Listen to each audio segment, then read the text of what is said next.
mais dá. Então, ele tem o fundo de classe 1. Não tem um fundo sem classe. Não sempre tem uma classe. Muito recente, Agora é da classe.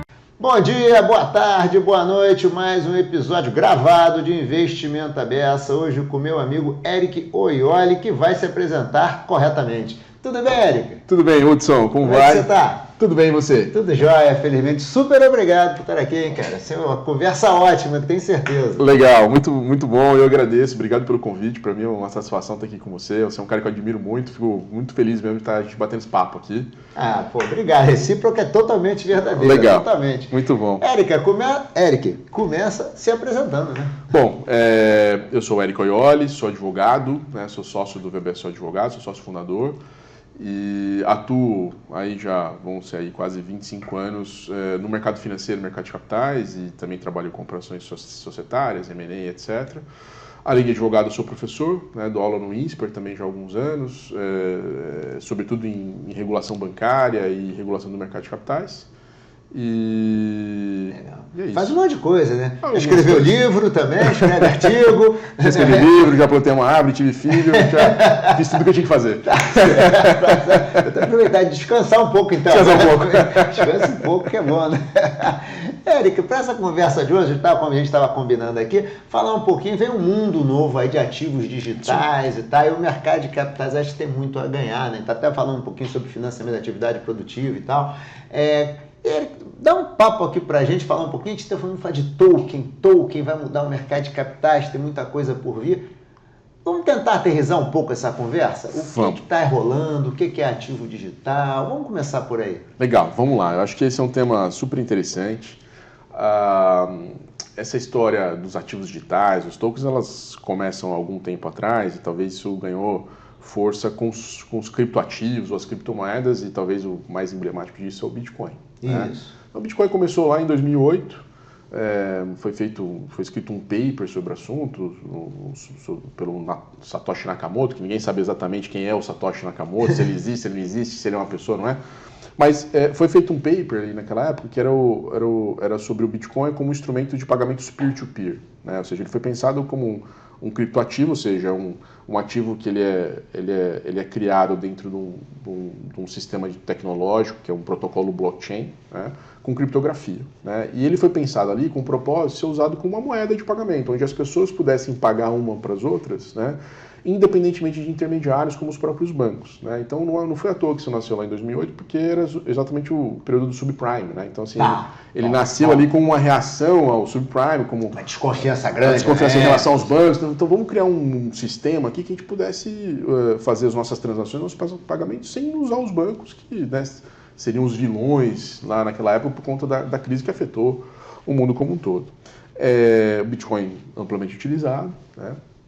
E por muito tempo o foco sempre foi nessa questão da criptomoeda. Né? Que era meio pagamento, isso aqui não é lavagem de dinheiro. Lava dinheiro, as pessoas, né, apostando muito na valorização, então muita gente investe, porque esse negócio vai subir, vai valorizar, etc. E tal. Enfim, que eu falo assim que na verdade é uma grande nuvem de fumaça, né, em relação ao que para mim é realmente o importante, que é a infraestrutura, né, que está por trás disso, que são os protocolos blockchain. Né? O que é um protocolo blockchain? Então, a blockchain ela nada mais é do que um sistema de armazenamento de dados. Né? Então, é o que a gente chama de uma espécie de DLT. DLT é a sigla para Distributed Ledger Technology, ou seja, se a gente fazer uma tradução aqui para o literal português, é a tecnologia do livro-razão distribuído. Livro-razãozinho mesmo? É isso, é o livro do contador. Né? Então, quando ele tem lá o livro-razão, né? Então, o que ele faz no livro-razão? Né? Ele registra todos os atos ali da vida contábil da empresa. Então está tudo registrado ali. É um grande banco de dados, né, da vida contábil da empresa. Só que esse livro-razão, ele está lá guardado na gaveta do contador. Né? Então aquilo lá pode ser rasurado, pode sumir, pode pegar fogo, pode acontecer mil coisas. O que a DLT faz? Né? A DLT ela cria cópias desse livro-razão, que elas são distribuídas para quem estiver conectado naquele protocolo, que é uma rede. Né? Então, eu posso ser um nó de rede, você pode ser um nó de rede, várias pessoas podem ser nó de rede. Isso vai depender das características do protocolo. Estou pensando no protocolo do Bitcoin. Né? Mais usual, mais comum, né? Que é o mais comum, né? Que todo mundo ali já ouviu falar, etc. Então, assim, você tem milhões de pessoas que acessam o protocolo do Bitcoin, você baixa lá um software, você acessa a rede e você tem no seu computador uma cópia daquele livro-razão. Né? E aí, qual a importância disso? A importância disso é que você não tem mais a informação centralizada com alguém. Cada um desses nós, como você falou. Cada um desses nós, ou não está centralizado lá no computador, né? E aí você tem o risco do computador, porque, de novo, aquilo pode se perder, pode ser rasurado, pode ser modificado. Nesse caso, como todo mundo tem a cópia disso, né, e essas cópias fazem uso, né, as informações que são registradas fazem uso de várias camadas de criptografia, né, para eu mudar ou alterar aquilo, eu teria que, teoricamente, ao mesmo tempo, entrar em todos os computadores que estão conectados naquela rede e tentar fraudar ou adulterar os dados desse livro-razão, né?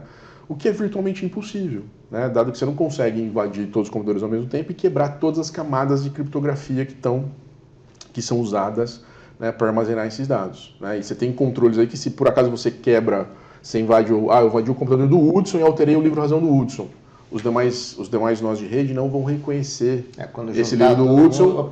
Esse do Hudson é diferente, esse do Hudson não vale, né? Então o que vale é o que está com todos, né? Então, o que acontece? Então, é um sistema de armazenamento de dados muito seguro, né? Ele é seguro, ele é confiável, ele é transparente, porque todo mundo consegue saber o que está registrado ali, né? E imutável, então ninguém consegue mudar, adulterar aquilo. Então, assim, ele é um sistema de armazenamento de dados confiável, né? Então, você pensa, de novo, o exemplo do Bitcoin, né? As pessoas... O Bitcoin ele existe há 16 anos, né, desde 2008. Você tem milhões de pessoas que usam o protocolo do Bitcoin e todo mundo confia, né, no uso desse protocolo. E confiança é muito importante, né, no mundo dos negócios quando você fala de transações entre pessoas que não se conhecem. Quando você faz transação entre pessoas que não se conhecem, né, ou seja, não tem razões para confiarem uma nas outras, você acaba precisando de quê? De intermediários, né, que emprestam a confiança para que as transações possam acontecer. Então, por exemplo, você vai comprar um imóvel. Imagina que eu vou comprar o seu imóvel. Você não me conhece, eu não te conheço, né? Quem me garante que você é o dono do imóvel? Você está falando, não, mas Érico, eu sou o dono, mas eu não te conheço. Quem garante para mim que você é o proprietário do imóvel? Você tem um intermediário, que é o cartório, né? O cartório é um intermediário que ele tem fé pública e ele diz, olha, o Hudson é dono do imóvel porque está aqui, está registrado na matrícula do imóvel aqui no meu livro, de acordo com a lei determina, né? Então, falando, não, então ok, então eu posso confiar que o Hudson é o dono do imóvel, né? Agora, e se ao invés de eu usar o livro-razão, o livro do cartório, né, que de novo, pega fogo, some, desaparece, adulterado, etc., eu usasse essa rede, esse sistema de armazenamento de dados para registrar a propriedade do imóvel, né? Isso me traz muito mais segurança, né? Eu confio no protocolo e talvez, você podia fazer, então, talvez eu não precisasse mais do cartório com essa função.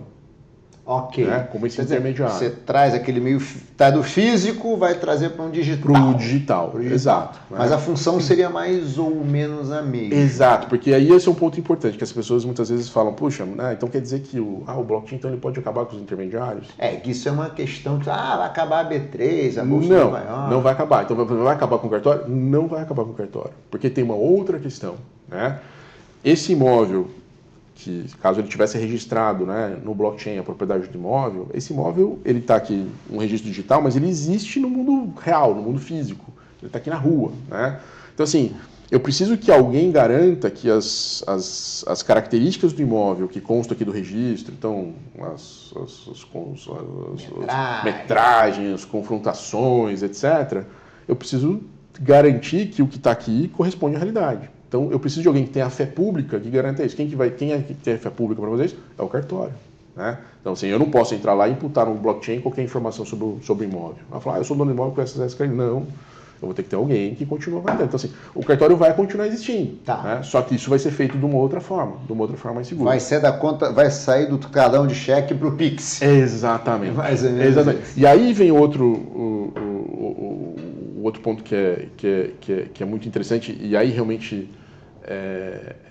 gera um valor adicional para o uso do blockchain, é quando você combina o blockchain com uma outra tecnologia, que ela já existe há algum tempo, que são a dos tais dos smart contracts, Né? Tá.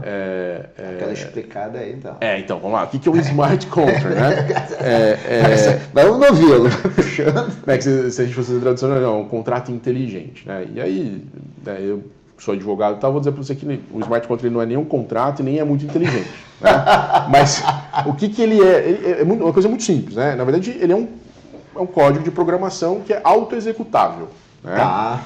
Então, para ajudar a visualizar, eu falo assim, essas vending machines, essas máquinas que vendem refrigerantes, que você encontra em qualquer lugar aí, aquilo é um smart contract. Né? Por que ele é um smart contract? Porque ele tem uma programação que diz o seguinte, olha, se você apertar um número lá no teclado que corresponde a um produto que está lá na prateleira, né? Se você colocar o teu cartão, uma nota de dinheiro no valor daquele produto, ele está programado para quê? Para cuspir o produto para você. Ele vai lá, empurra para você, você pega. Calcula. Isso é smart contract. Então, assim, ele tem uma programação. Olha, se acontecer tal coisa, tem tal consequência. Né? É tão simples quanto isso. Só que o smart contract no blockchain, né, não é uma máquina, né, não é um hardware, é um software. Então, você faz uma programação. Então, por exemplo, nesse caso que eu falei para você da compra e venda do imóvel, né, imagina que, então, o imóvel ele não está mais registrado lá no livro do cartório, mas ele está registrado em blockchain, sob o controle do cartório, mas está em blockchain. Né? Então aqui você... todas as informações... Então aqui você já digitalizou o teu imóvel. O teu imóvel ele passou a existir aqui nesse mundo digital. Né? E aí então a gente começa já a ter essa noção de onde nasceu a nossa pergunta lá atrás, né? Quer dizer, o que é o ativo digital. Então aqui a gente fala, esse imóvel está digitalizado. Bacana, legal.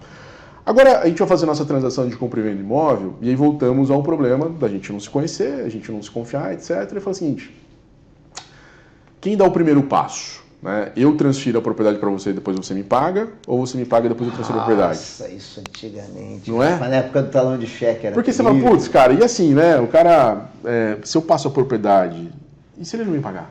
Aí, puta, eu vou ter que executar, vou ter que entrar com um processo. Aí eu falo, pô, mas se eu assino o cheque aqui, eu pago o cara, faço Pix, né? E ele não me transfere, não assina. E aí? Né? A blockchain com o smart contract resolve isso. Porque o smart contract você pode fazer uma programação, por exemplo... já na blockchain mesmo? Já na blockchain, da transação dentro, que ele vai dizer o seguinte, e aí a gente vai trazer para a conversa aqui um outro assunto que a gente vai explorar aqui, que talvez seja falar de Drex, que é o real digital, que é um outro tema, né? Mas tem tudo a ver com isso. Que é o seguinte, esse smart contract pode ter a programação que ele vai dizer o seguinte, olha, eu vou checar, o smart contract vai checar no blockchain se o Hudson é dono do imóvel mesmo, né? E esse smart contract vai checar na minha conta bancária se eu tenho saldo disponível para isso, né? E aí conversa lá com a história do real digital, né? Que é digitalizar o dinheiro. Então, o Eric tem dinheiro na conta? Tem. O Hudson é dono do imóvel? É. Esse imóvel está gravado, está onerado, tem alguma restrição? Não tem. Né? Então, é necessário o cartório de novo. Exato, então tudo no registro. Então, e aí o que vai acontecer? Ele automaticamente, eles querem vender? Querem. Então o que vai acontecer? Ele vai transferir a propriedade automaticamente para mim e automaticamente ele vai debitar minha conta e pagar para a sua conta. Né? Sem risco de execução. Então, assim, você resolve esse problema da falta de confiança entre as partes, porque você automaticamente programou. O negócio só sai se... Né? Deu match. Deu match. Senão... Né? Então, e aí ele está programado. Você não precisa apertar um botão, você não depende da interferência humana. Então isso reduz o risco de execução, o custo de transação. Né? Que é um problema, de novo, quando você não tem confiança entre as partes, porque você tem que trazer pessoas que garantam que aquela operação vai funcionar. O cartório, o banco. Né? Então, essa é uma grande questão. Aí vamos pensar, né, no nosso mundo aqui, o mundo do mercado de capitais. O mercado de capitais tem exatamente um grande problema de confiança, ou de falta de confiança. Tá bom. Por quê? O mercado de capitais, ele tem um problema que a gente chama de seleção adversa. Né?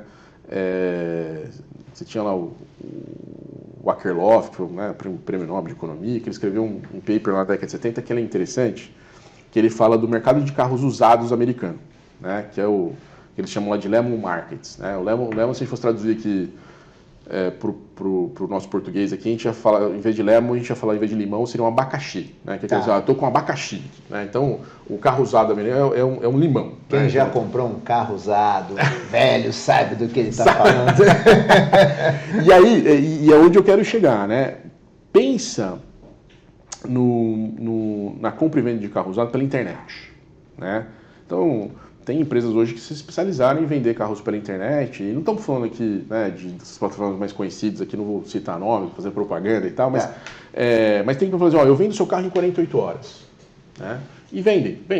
Né? Mas a que preço? Vende pela tabela FIP? Não vende pela tabela FIP. Sabe por quê? Uma coisa é quando você vai comprar um carro usado, você pega o carro, testa, leva no seu mecânico de confiança, ele abre o capô, vê que as coisas estão tudo em ordem, funcionando, deu a partida, etc. Né? Então você fala, o carro está legal, vale esse preço. Aí você vai lá pagar e a tendência é que você pague um preço próximo à tabela FIP. Né? Sim. Agora, se você compra o carro sem ver, você viu ele numa fotografia no Instagram, né? Eu não sei se a hora que eu receber o carro aqui, vou dar partida, o carro vai funcionar. E se eu tiver que fazer fundaria, trocar, não sei o quê, eu falo, eu posso ter custos aqui que não estão claros para mim. Então você não vai pagar a tabela FIP, você vai pagar um preço descontado. Você vai pagar menos do que aquele preço que seria o preço de mercado, né? O preço de tabela daquele carro. Em teoria, você está pagando menos por causa do risco. Pagando menos por causa do risco. Né? E aí o que acontece? O cara que é dono de um carro usado e cuida bem do seu carro, né? Provavelmente ele não vai vender o carro dele nesse mercado. Porque ele fala, lá os caras pagam menos. E eu acho que eu poderia receber por tabela FIP. Então eu prefiro esperar mais, prefiro procurar um comprador e eu vou vender por um preço que eu acho justo. Então o que vai acontecer? Nesse mercado vão sobrar cada vez carros piores para vender. São os carros mal cuidados, etc., que vão ser vendidos lá. E aí, cada vez mais os compradores vão descontar mais o preço ainda, vão pagar cada vez menos. Chega um ponto que você destrói esse mercado.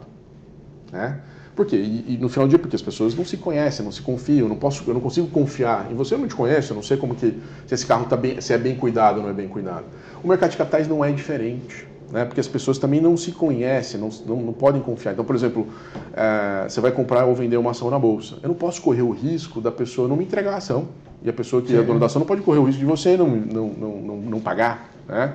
Então o que você tem? Você tem a bolsa. A bolsa é intermediária da transação. A bolsa é a sua contraparte. Seria, né? A fé pública do cartório. Exato, ela garante que aquela execução vai acontecer. Porque imagina se as transações na bolsa não fossem executadas. Porque as pessoas não entregam ou as pessoas não pagam. Esse mercado se destrói. Né? Você sempre fala nas minhas aulas, né? Se você não tiver confiança, esquece. O mercado... A confiança ela é fundamental. Fundamental. Mercado financeiro de capitais. Você vai fazer, por exemplo, a empresa vai fazer o seu IPO, ou vai emitir um título de dívida, né? Vai fazer uma oferta pública para atrair investidores. Né? A oferta é um processo de venda. E o processo de venda é um processo de convencimento. Né? Imagina se você deixar a empresa que vai tomar o recurso conversar direto com o investidor. Essa conversa não vai ser muito boa. Né? Por quê? Porque você, tomador do recurso, a tendência natural sua nesse processo de venda é valorizar o que você tem de bom, né? E não contar o que talvez não seja tão bom assim, os seus riscos, etc. Porque eu quero convencer você a investir em mim. Enfeitar o pavão. Enfeitar o pavão. E você que não é bobo nem nada, fala, mas esse cara talvez não esteja me contando a história, né, inteira. Se os riscos que esse cara pode ter, então talvez você não pague o preço justo por aquele ativo. Você vai pagar um preço descontado. Né? Então eu preciso garantir o full e o fair disclosure sobre as informações daquela companhia. Né? Só que a companhia não tem incentivos econômicos para isso. Então o que eu faço? Eu trago um intermediário para essa conversa, que são os bancos coordenadores. Então, numa oferta de mercado de capitais, a companhia não fala direto com o investidor, quem fala é o banco. Né? Porque o banco tem um dever legal, e aí entra a regulação para corrigir essas distorções. Né? Tem um dever... Regulação é importante, minha gente. Exato. Então, a regulação ela funciona para corrigir a ineficiência de mercado. Né? Onde os agentes sozinhos não conseguem encontrar soluções eficientes, aí você entra com a regulação.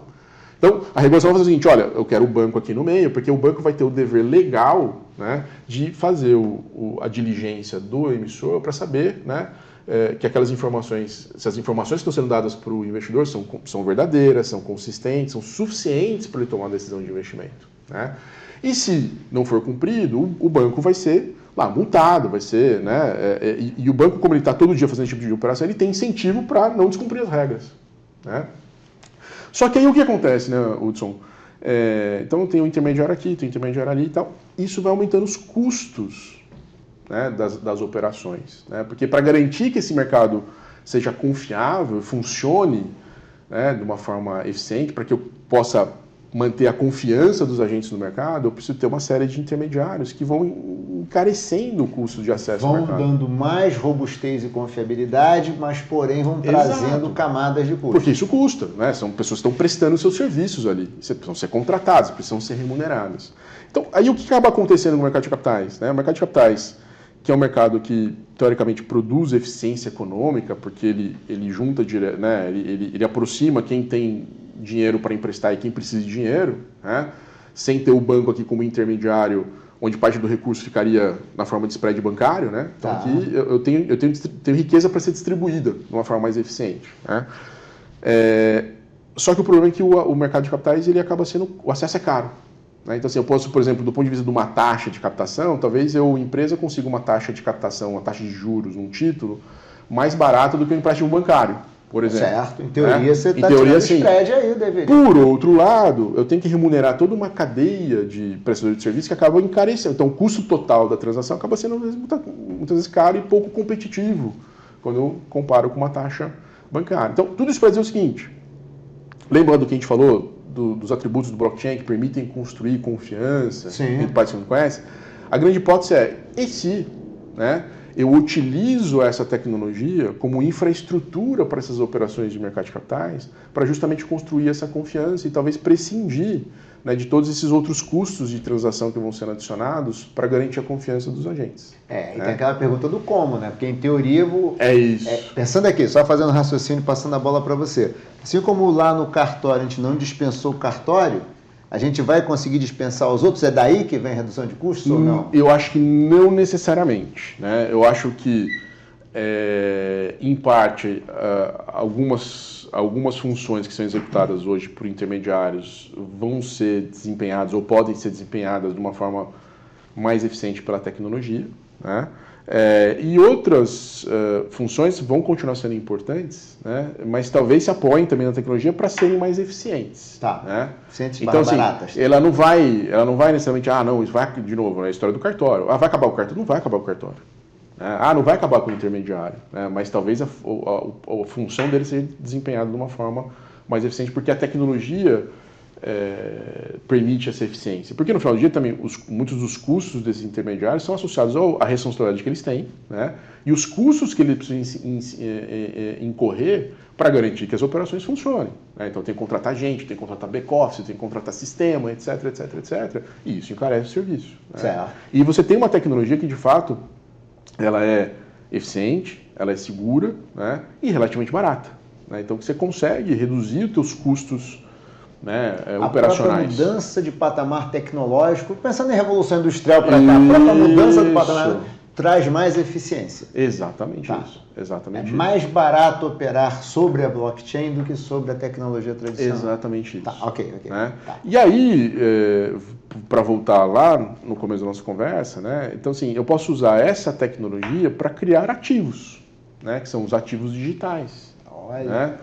Então chega tudo isso para responder a sua primeira pergunta. Mas foi ótimo, pelo amor de Deus, excelente, porque para mim, por exemplo, eu que estudo um pouquinho, eu aprendi um monte de coisa já aqui. Então eu posso usar essa infraestrutura para criar ativos, né? Porque se você pensar bem, quando você olha para um ativo financeiro hoje, né, a gente sempre vai falar, vou investir no tal papel. Né? Uma debênture, por exemplo. Exato. Eu comprei um papel aqui que é uma debênture. Né? E engraçado que a gente usa essa expressão papel, né? Porque antigamente era um papel, né? Você tinha lá uma cautela de ação, né? Um certificado de debênture, né? Então, porque realmente existia em papel, né? Só que o papel deixou de existir já há algum tempo, né? Hoje os ativos já são digitais, né? Sim, é bom você explorar isso. Né? Eu acho que é interessante isso, porque assim, você pega uma debênture, né? Você, comprei uma debênture da companhia tal, lá na CETIP, né? Você pegou a debênture na mão? Você viu? Não, ela tá o quê? Ela é um registro escritural, ela é digital, ela já é digital. Já é digital há muito tempo, né? A diferença aqui é que ao invés de eu escriturar esse ativo num sistema qualquer, que ninguém sabe como funciona, na verdade, eu vou escriturar esse ativo dentro de um protocolo blockchain. Mas é mais do que simplesmente escriturar. Porque quando eu falo de escriturar, estou falando só de registrar. Então eu registrei que existe uma debênture de R$1 com uma taxa de juros tal, com prazo de vencimento tal e condições de amortização tal, né? Além de fazer isso, eu consigo trazer essas programações dos smart contracts, né, para que eu consiga programar toda a execução que está por trás daquela debênture, né? Então, desde fazer o cálculo automático da taxa de juros, desde fazer a liquidação automática dos pagamentos. Aqueles proventinhos lá que tem que fazer, Exato. Fica tudo. Se automatiza tudo. Então, tudo vira automático, né? Então, isso traz mais segurança, né? Isso traz mais transparência, você cria rastreabilidade das coisas, porque você sabe exatamente tudo que foi, você tem o log de tudo. Né? Então, assim, te protege contra fraudes, te protege contra ações inidôneas, né? E você consegue fazer isso com agilidade, né? Então, e também, de novo, com menor custo, né? Porque você tem, né, os custos operacionais, de compliance, de back-office, esses são muito altos para as instituições. Né? Verdade. Isso você reduz muito porque fica tudo porque você tem todo ali traqueado. É tudo traqueado. Tá. Né? Então, a verdadeira, na minha visão, né, a verdadeira revolução que essa tecnologia vai trazer não é tanto pelo ativo digital, porque o ativo já é digital, né? Tá. Mas é pela infraestrutura, é por esse chassi tecnológico que você vai usar para construir esses ativos, né, e automatizar processos e tal. E assim conseguir reduzir custos de acesso e permitir que mais empresas consigam acessar o mercado de capitais e, ao mesmo tempo, permitir que os investidores também tenham mais acesso a diferentes tipos de ativos, a diferentes tipos de oportunidades que muitos não têm hoje. Então, por exemplo, a gente vê muito operações de tokenização, né? E quando a gente está falando de tokenização... Eu te pedi para dar uma rápida... Você fala, não, você está falando de ativo digital, agora falando de tokenização token, né? O token é um ativo digital. Né? O token nada mais é do que um registro, né, uma entrada de dados nesses protocolos do blockchain. Então, quando a gente está falando de tokenização, a gente está falando de criar aqui um ativo digital. Então, assim, eu tokenizei uma debênture, que significa que eu registrei essa debênture dentro de um protocolo blockchain. Aquele token é a debênture. É a própria debênture. É a própria debênture. É a mesma coisa. Então, assim, é a representação digital daquela debênture. Tá, ok. Tá? Então, eu ia mencionar aqui, por exemplo, a questão, ativos que começaram a ser já há algum tempo tokenizados. Precatório. Né? Então, vamos tokenizar um precatório. Que significa o quê? Eu criar uma representação digital desse precatório, né? Que é um direito de crédito que você tem contra o Estado, né? Então, a depender do órgão público ali, você tem um bom risco de crédito associado, etc. O mercado de precatórios é um mercado já bastante ativo no Brasil, mas é um mercado restrito a poucos investidores, geralmente investidores institucionais, que Sim. são grandes volumes, etc. Com a tokenização, eu consigo, de fato, criar essa representação digital, eu consigo fracionar esse precatório e vender pequenas frações para investidores do varejo. De precatório de 100 milhões. Exato, eu posso vender precatórios de R$100, 100 né? reais. Tokens de R$100 daquele precatório de 100 milhões. Né? E permitir que o público de varejo tenha acesso a um produto que normalmente eles não têm, né? Com taxas atrativas, né? Com bons retornos. Claro que tem uma questão de risco-retorno, então dependendo da característica do ativo você tem riscos maiores. Aí abre uma outra frente, uma outra discussão, que é o grau de proteção do investidor, né, em função da complexidade do produto, etc. Provavelmente vai ter um suitability no parado. Exatamente, mas aí não tem nada diferente do que existe hoje. Então, assim, quem está oferecendo aquilo tem esse dever de suitability de ver o que ele pode ou não pode oferecer para o investidor. Mas, sem dúvida nenhuma, você começa a abrir um leque de produtos, de ativos... Que hoje, esse precatório que você falou, por exemplo, eu botar um precatório desse na rua para poder vender para um cliente, é uma operação que eu não consigo fracionar. Exato. É uma operação de 100 milhões que Exato. Então, isso vão ser grandes, né? Vão ser grandes cheques que vão ser assinados, né? Então, tem essa questão, né? Que, por um lado, você consegue baixar esse ticket, automaticamente você dá mais acesso para mais investidores, mas também aumenta os bolsos que você, como tomador, também pode captar. Então, você tem o benefício de quem quer captar, porque você pode acessar bolsos que talvez antes você não conseguia acessar, então você aumenta aí a liquidez dos seus investimentos, e esses investidores conseguem acessar produtos que antes eles não tinham acesso. Com a mesma camada de full disclosure, tudo. Então, os princípios aqui são os mesmos. Então, assim, quando a gente está falando de mercado de capitais, né, eu estou sujeito às regras que a CVM impõe, né, a qualquer tipo de oferta ao público, o que implica você seguir todo um regime informacional, né, que visa a proteção do investidor. Então, assegurar que o investidor ele tenha o full e fair disclosure, né, que ele tenha um acesso amplo e restrito, né, sobre as informações daquele produto, inclusive os riscos associados, né, de uma forma equitativa entre todos, para que você possa tomar uma decisão bem informada de comprar ou não comprar aquele papel. Tá. Né? Tá, Então tá. a regra aqui é a mesma, independentemente se o ativo é digital ou não é. Né? Tá. E aí nessa situação a gente teria como fracionar, daria acesso a mais emissores. Exato. Né? E também acesso a mais bolsos também, porque tem mais investidores. Exato. Deste lado aqui, você acha que tem uma economia fora do mercado de capitais grandes? Você fala do... Emissores que hoje não emissores. conseguem atender e tal. Você acha que a gente tem um empuxo aí? E até já faço uma segunda pergunta, que eu sei que é um produto que você trabalha muito, que é o FDIC também. É tal. isso. Eu ia usar... legal você ter tocado, que eu ia usar exatamente esse exemplo, né? Além, óbvio, dessa ponta do investidor, de você ampliar o rol de produtos que o investidor pode ter acesso, eu acho que o grande ganho está aqui para o tomador, né? que é realmente criar caminhos de acesso para o tomador chegar no mercado de capitais. Leva até te fazer uma pergunta nesse Sim. meio, porque eu não sei como é que, não sei se você tem. Antigamente dizia que mais ou menos 2/3 das empresas eram pequenas e médias empresas, que você olhava lá, fazia os rankings por faturamento, ou dava para fazer esse faturamento e tal. Mas ainda tem uma economia brasileira movida ainda por pequenas e médias empresas. Completamente. Eu não tenho esses dados de cabeça, mas eu vi recentemente um estudo que apontava que 95% das empresas brasileiras são em quantidade, né? Em número de empresas, são pequenas e médias empresas. Né? E aí muda, porque também muda em função de que critério que você usa para dizer o que é pequena e média empresa, etc. Tem algumas divergências em relação a isso.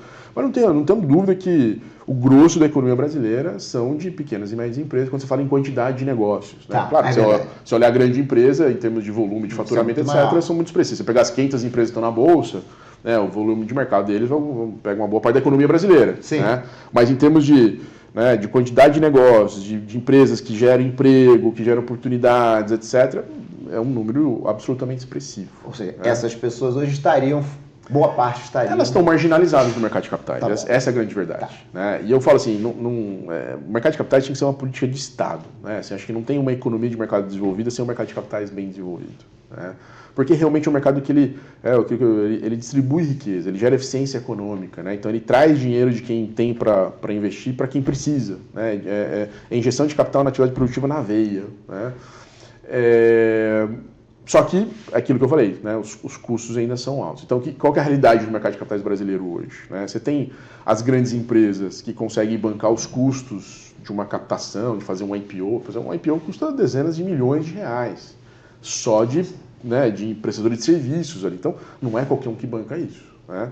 E você tem também a pequena empresa, né, a startup, né, que ela consegue acessar o mercado de capitais por mecanismos específicos que foram criados, que é, por exemplo, as plataformas de crowdfunding, né, que foi uma solução que a CVM criou alguns anos atrás para resolver a dor do empreendedor da startup. Né, porque o que ele faz? A dor do empreendedor é captar dinheiro. Né? Então ele pega lá um PowerPoint, coloca o PowerPoint debaixo do braço e sai batendo na porta de um monte de gente oferecendo um investimento no negócio dele em troca de participação. Né? O que é isso? Isso é uma oferta de valor imobiliário. Né? E pelas regras da CVM, a oferta de valor imobiliário precisa ser registrada na CVM, e o que implica em incidir em todos esses custos que levam lá nos dezenas de milhões de reais do IPO. Né? Falou assim, você tem que fazer o IPO da sua empresa. Mas o cara não tem dinheiro... Não tem receita para isso. Não tem dinheiro para isso. Às vezes o cara nunca emitiu uma nota fiscal na vida. Né? Então significa proibir o cara de fazer. Mas o cara precisa fazer isso. Né? Então a CVM criou um mecanismo mais específico, que são as plataformas de crowdfunding, que permite que você, dentro do ambiente controlado, né, que são dessas plataformas, você faça ofertas sem o registro na CVM, de uma forma mais leve, mais rápida e mais barata. Né? Então o que acontece? Você tem o grande e o pequenininho que consegue acessar. Mas quem está aqui no meio, que é o grosso da economia brasileira, não consegue. Né? Então uso o exemplo do FDIC que você mencionou. O FDIC, né, que é o Fundo de Investimento em Direitos Creditórios, Fundo de Recebíveis, eu falo assim, ele é um produto fantástico, né? Porque qual que é a lógica do fundo? Né? O fundo ele emite cotas, o investidor compra a cota, né? Coloca dinheiro lá no fundo, e aí o fundo chega para a empresa, né, que precisa captar recursos, e ele antecipa o recurso para a empresa. Então a empresa fez uma venda a prazo, né? Tem lá um contas a receber, falou, eu vendi em 36 parcelas, vou ficar aqui 3 anos esperando receber. Né? O FDIC fala o seguinte, olha, você não quer que eu te pague à vista? Né? Eu compro esses 36 meses, vou aplicar uma taxa de desconto aqui, mas te dou o dinheiro na mão, e você continua tocando o seu negócio. Eu topo fazer. Então, é uma forma da empresa captar dinheiro. Então, teoricamente, qualquer empresa, seja uma pequena empresa ou uma grande empresa, poderia vender os seus recebíveis para um fundo, para um FDIC, e, consequentemente, acessar, ainda que indiretamente, o bolso desse investidor do mercado de capitais, que é o cara que investiu lá no fundo. Né? Sim, sim. Eu falo assim que o FDIC ele funciona quase como se fosse um pequeno banco. Né? Porque o que o banco faz? Né? O banco pega dinheiro emprestado dos outros para emprestar. Né? O FDIC, do ponto de vista econômico, ele faz a mesma coisa, porque ele pega dinheiro do investidor, né, e, entre aspas, empresta para a empresa antecipando recebíveis. Então ele funciona como se fosse um banco, mas sem ser um banco, sem registro no Banco Central, etc., é registrado na CVM. Então ele é um produto muito, desse aspecto, ele é muito eficiente, né, para o financiamento da empresa. Por outro lado, qual que é a questão? O FDIC é um produto caro. Né? Porque quando você vai estruturar um FDIC, você tem que contratar um administrador fiduciário, um gestor, um custodiante, agência classificadora de risco, um auditor de carteira, um auditor de lastro, um auditor contábil, um advogado, consultor de crédito, você tem que listar a cota na B3, você tem que ter um banco depositário. Então, assim, são uma cadeia de intermediários que encarecem muito. Né? Então, assim, o FDIC hoje, para ele poder parar de pé, você tem que ter um volume mínimo ali de 30, 50 milhões de recebíveis para poder descontar no fundo, para fechar a conta. Né? E aí não é toda empresa que vai ter esse volume né, de imediato né, para poder descontar no fundo. Então, ela não consegue acessar. Então, o produto é muito bom, mas pouco acessível né, para essas empresas.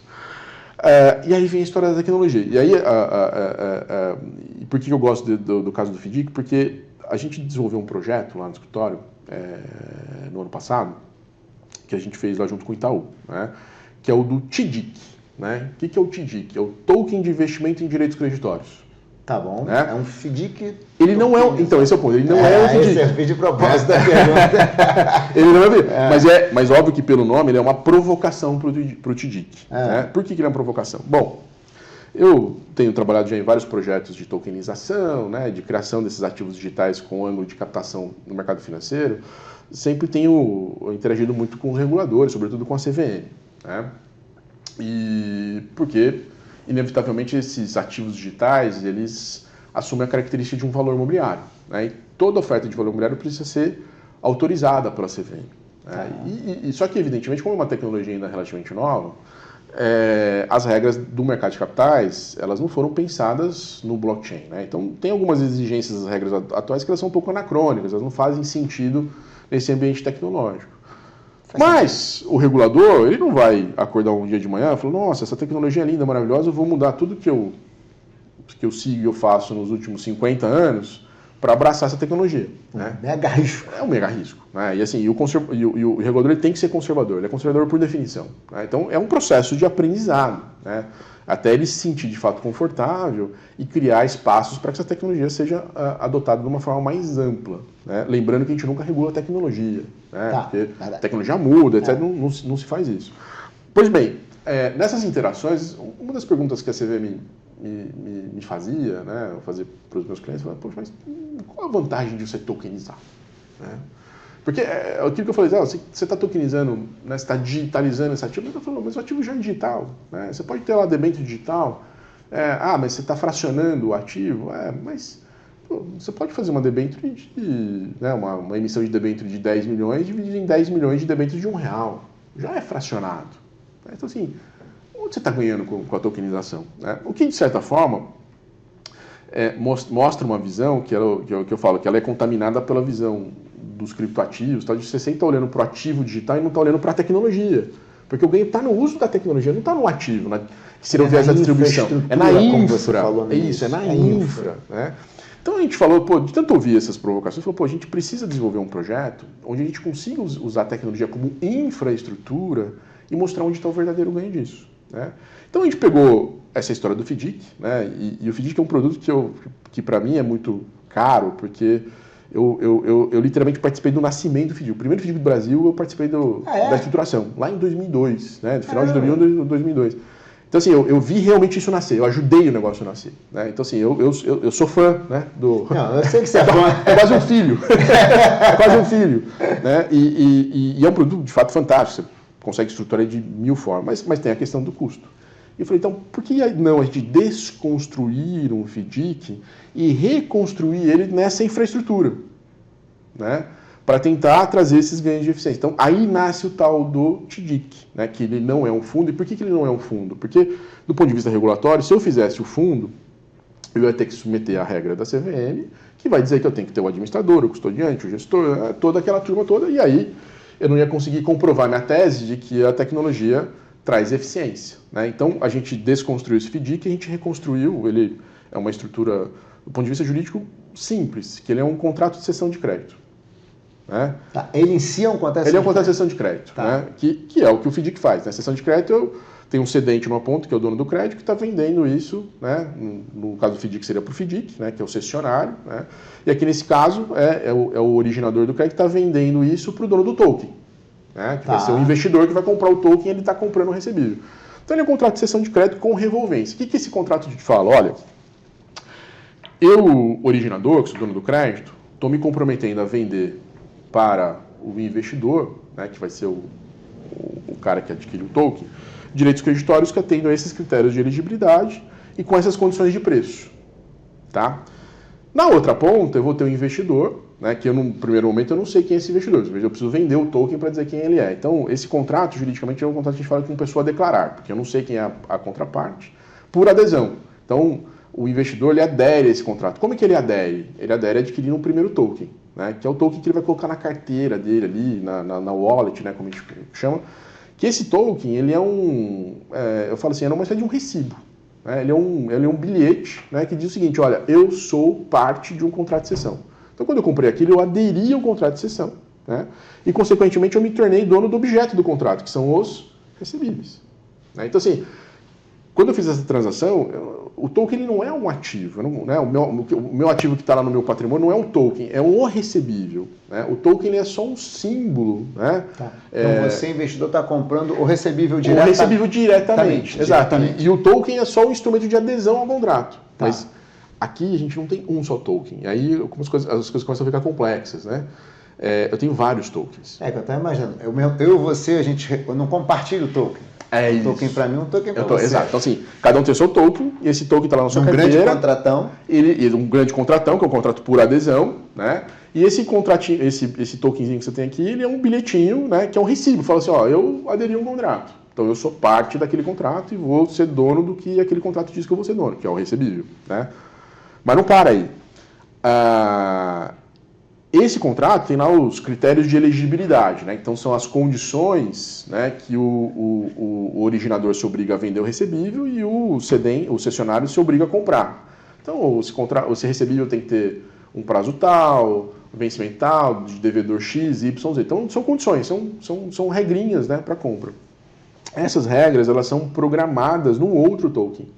Então, que é o tal do Smart Contract. Então, eu tenho o token, que chamam de Token Master, que ele tem um Smart Contract que ele verifica o critério de elegibilidade de forma automática. Então, no primeiro dia que a gente fez, o recebível era eram notas comerciais. Mas poderia ser duplicata, poderia ser um precatório, qualquer tipo de recebível. Né? Essa nota comercial, ela bate aqui no Token Master. O Token Master, ele sozinho, ele lê. Fala, isso aqui eu posso comprar, isso aqui eu não posso comprar. Não tem gente. Não tem gente. O cara chega lá e diz, eu tenho essa nota comercial. É isso, ele mandou lá uma oferta para o token. Tá. Né? Bateu no token, ele vai checar, posso ou não posso comprar? E aqui não tem ninguém atrás apertando o botão, nada. Ele está programado para fazer isso. Lembra da vending machine lá. Então ele está programado para isso. Se ele não pode, ele rejeita. Se ele pode, aí o que ele vai fazer? Ele vai ver, tem dinheiro na conta? Né? Que é o dinheiro que o investidor pagou quando ele comprou o token. Aquele primeiro token, que era o token do recibo.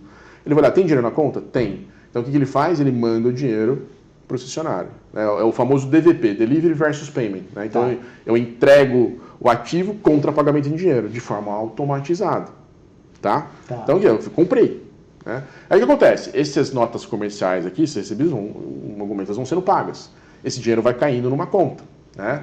E aí o token está programado para quê? Olha, se continuar havendo oferta de recebíveis e ainda houver dinheiro aqui na conta, eu vou fazer o quê? Eu vou comprar de novo, vou fazer o DVP. Né? Então, o que é isso? É revolvência. Né? Então, assim, ele é um robozinho que ele está comprando e liquidando o recebível, comprando e liquidando o recebível, comprando e liquidando o recebível. Até que ele está programado para, agora você vai parar de comprar, você vai ficar só recebendo, né? E assim que você receber, você vai entrar em ação outros 2 tokens, Então, a gente está falando de um terceiro tipo de token aqui, né? Que são tokens de pagamento.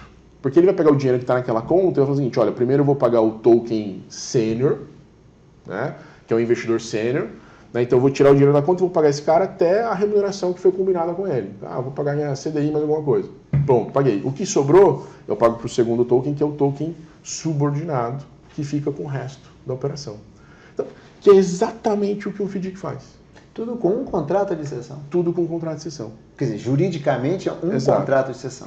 E aí, o que acontece? Toda essa transação está automatizada, ela está programada dentro de um chassi, né, que é o blockchain, tudo de forma transparente, tudo de forma rastreável, né, segura, não tem ninguém ali para apertar botão, não tem API, não tem coisas rodando em planilha de Excel, né, tá tudo dentro daquele sistema. Ah, deu um problema, eu consigo entrar lá e saber onde é que deu o problema. O cara não fez isso, não fez aquilo, o ativo está aqui. Né? Até do ponto de vista de supervisão. Imagina para o supervisor, a CVM. A CVM não consegue ter acesso àquilo e fala, o ativo existe, não existe, foi vendido, o que aconteceu? Né? Então isso traz segurança para todo mundo. E aí qual que é a beleza da história, né, Hudson? Essa estrutura ela funciona sozinha, né? Não precisa da interferência humana. Mas, óbvio, a gente não pode ser ingênuo, né? Falar assim, a tecnologia vai resolver tudo, não precisamos mais dos intermediários. Não é isso, né? E eu falo, a gente não pode ser ingênuo porque, da perspectiva do regulador, né, o regulador ele nunca vai abrir mão de ter um endereço de alguém, né, para onde ele vai mandar uma cartinha com uma multa se algo der errado.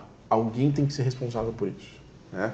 Então, nessa estrutura, não obstante ela ser toda programada, a gente tem um servicer, né, que no caso lá era o Oliveira Trust, né, e o Oliveira Trust tem um papel importante porque ele é um agente regulado, ele tem várias licenças, né, ele tem a licença para ser administrador fiduciário, ele para ser custodiante, para ser agente fiduciário, né, escriturador, então ele cumula todas essas funções que não são conflitantes, né, e ele garante que essa estrutura de fato funcione. Então, se ele faz um double check, por exemplo, até porque sim, é um piloto, né? Então, vamos ter certeza que o smart contract está funcionando. Então, ele faz um double check lá para... tá funcionando, está de acordo, né? Então, ele garante que aquela estrutura de fato funcione. Mas eu tenho um player só. Né? Não, e naquela tua questão da fé pública do cartório, entre aspas, ele é o cara que tem a fé pública. Ele é o cara que tem a fé pública, é regulado, e se alguma coisa der errado, é o CPF dele, é o endereço e o CPF dele ali que estão em jogo. Né? Então, ele vai garantir que aquela estrutura funcione. Né? Então, só para dar uma ideia, né? essa estrutura, quando você compara com o custo de um FDIC, ela custou, para esse primeiro piloto, 60% menos do que um FDIC tradicional. Né? Considerando ainda que você tem todos os custos de setup de uma estrutura dessa, porque como foi o primeiro que foi feito, né? Foi um processo de estruturação muito longo, tudo isso que eu disse foi um ano de estruturação. Né? Então, a estruturação acaba até ficando caro, né? Mas ainda assim 60% mais barato. Né? Supondo que um segundo eu possa simplesmente pegar e replicar isso... E aí essa é outra beleza, porque você cria uma esteira. Né? Então, uma vez que você fez o setup aquilo é facilmente replicável. Né? E aí você tem os ganhos de escala da tecnologia. Não estamos nem colocando isso na conta. Né? Então, realmente... Esse projeto eu falo dele com muito carinho porque ele realmente mostra, né, que essa hipótese que eu coloquei lá, né, de e se a gente poder usar isso como infraestrutura, que ganho a gente tem, ela de certa forma valida isso, né, como prova de conceito. Né, então mostra ali um caminho, né, e que abre esse alento e fala, poxa, realmente a gente tem aqui um espaço para, né, essa tão sonhada democratização, né, do mercado de capitais, né, usando a tecnologia. Acho que a tecnologia no final do dia ela acaba sendo ferramenta para isso, né? Que eu acho que é o grande lance da tecnologia, né? Eu sempre fui muito usuário intenso de tecnologia, mas sempre entendi a tecnologia como alavanca. Sim. Nunca entendi como a tecnologia é um negócio. Ela não é um fim em si mesmo, né? Ela sempre vai ser o meio. Exato. Eu sempre pensei. Eric, infelizmente a gente aqui tem assunto aqui. Se deixar, a gente fica falando horas. Agora é o seguinte, você é o pai do primeiro. Você é um dos pais do primeiro FDIC e do pai do TDIC. Você já tem 2 filhos, um físico, analógico e digital. É isso aí. Eric, infelizmente a gente tem que acabar, Eric. Está chegando aqui nosso momento. Teve alguma coisa aqui que você acha que a gente deixou assim, alguma ponta solta? Tá achando que não, mas... Hudson, não, eu acho que não. Acho que a gente abordou vários assuntos, mas acho que tem um assunto que eu comentei lá no começo e não deu tempo de a gente falar, porque tem tanto assunto pra gente falar, mas eu acho que é legal, porque é a história do Drex, do Real Digital. Por favor. Né? Porque ele tem um papel chave nessa conversa toda que a gente está falando, né? Porque o que é o tal do Drex ou o real digital? Né? O real digital, ele é o real que a gente usa, né? É o nosso papel moeda, né? Só que em vez de ser papel, é digital. Aí você fala assim, mas o dinheiro que a gente usa, ele já é, de certa forma, digital, né? A gente não pega em papel moeda já há algum tempo, né? Pô, mas é a mesma coisa que o Pix. Exato. Muita gente fala isso. Exato. É a mesma coisa que o Pix. Então, assim, é o mesmo real. Só que qual que é a diferença desse real digital? Esse real digital, ele é um dinheiro de computador. Ele é escrito em linguagem de código. E por que isso é importante, né? Porque o Banco Central, ele não está preocupado em criar um outro Pix. Ele falou assim, eu já tenho o Pix funciona muito bem, obrigado. Né? O Banco Central, ele quer a infraestrutura do blockchain. Para quê? Para você automatizar os processos, você usar o smart contracts, etc. Então, para que isso aconteça, eu preciso ter 3 condições atendidas. Eu preciso ter o dinheiro em linguagem de computador, né? Porque pensa o seguinte, né? Código conversa com código. Então, tudo precisa estar na mesma linguagem. Então, assim, eu preciso ter o dinheiro nessa linguagem, eu preciso ter a regra de negócio nessa linguagem, que é o smart contract, né? E eu preciso ter o ativo nessa linguagem, né? Que nosso exemplo aqui, por exemplo, o imóvel, a nota comercial, enfim, qualquer ativo. Né? Então eu preciso ter essas 3 coisas na mesma linguagem. Tendo essas 3 coisas na mesma linguagem, eu consigo automatizar os processos, consigo automatizar os pagamentos, as liquidações, né?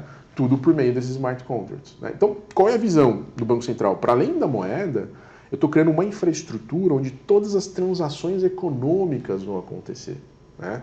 Então, qual é o tamanho desse mercado de tokenização? É o tamanho da economia brasileira. Né? E aí a gente não pode ignorar que tudo segue onde está o dinheiro.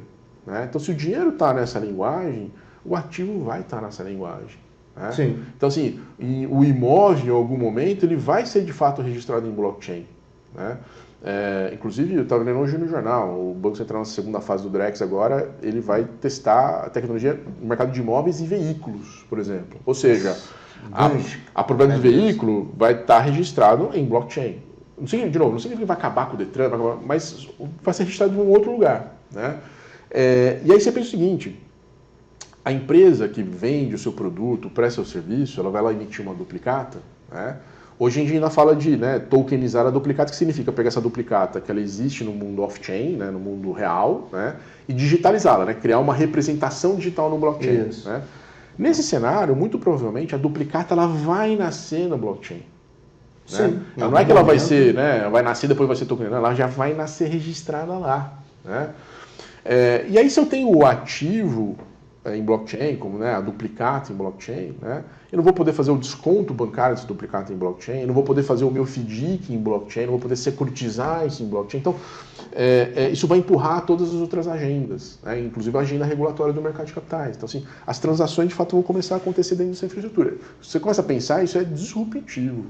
Né? Isso transforma, isso muda muita coisa. Né? Então, por isso que você me deu essa brecha aqui, eu acho que é legal falar, porque a gente ouve falar e tal, às vezes não entende muito bem, eu não tenho tanto familiaridade. Para que o Drex? Já tem o Pix. Exato, já tem o Pix, mas é muito mais do que isso. O potencial que esse negócio tem é absurdo. Claro, eu acho que tem muitas etapas a serem vencidas aí pelo Banco Central para isso ser de fato plenamente operacional. Está em fase de testes, etc. Tem alguns desafios a serem resolvidos, etc. Mas em sendo bem sucedido, o potencial de transformação que isso tem para vários mercados, segmentos de negócio, etc., é gigantesco. Mas eu sou daquela linha de que tem tecnologia que é campeã. E essa é uma que é campeã. Não tem jeito assim. A questão é quando. É isso. Para mim, eu tenho dito isso. Eu falei assim, para mim não é uma questão mais de ser, né? É quando. Essa tecnologia, assim, como eu dizia sempre, metaverso. Metaverso, eu olhava aquilo, nunca entendi muito bem o que ia fazer. É isso. Agora, quando você olha a blockchain, você vê, essa é uma tecnologia aqui tem um benefício claro, exato. Você tem ali um propósito, benefício que ele é claro, ele é tangível. É tangível, então vai ser. Aí é o que você falou. Tem um tempo e movimentos aí que é complicado, assim. Tá bom, a digitalização vai num tempo, mas a regulação ainda é analógica. Como é que esses tempos e movimentos aqui vão ter que estar sendo negociados, né? Sim. Ao longo do tempo, mas eu concordo. Eric, infelizmente vamos terminar. Adorei a conversa. Muito, muito, muito obrigado mesmo, Eric. Hudson, eu que agradeço. Obrigado pelo convite, foi um prazer e espero também que quem nos assistiu, nos ouviu aqui tenha gostado também, tenha sido útil de alguma forma. E eu não tenho dúvida que vão adorar. Obrigado, Eric. Valeu. Sempre obrigado. Gente, mais um episódio de Investimento à Beça, hoje com Eric Oioli, um grande amigo, foi sensacional, hein? Abraço para todos.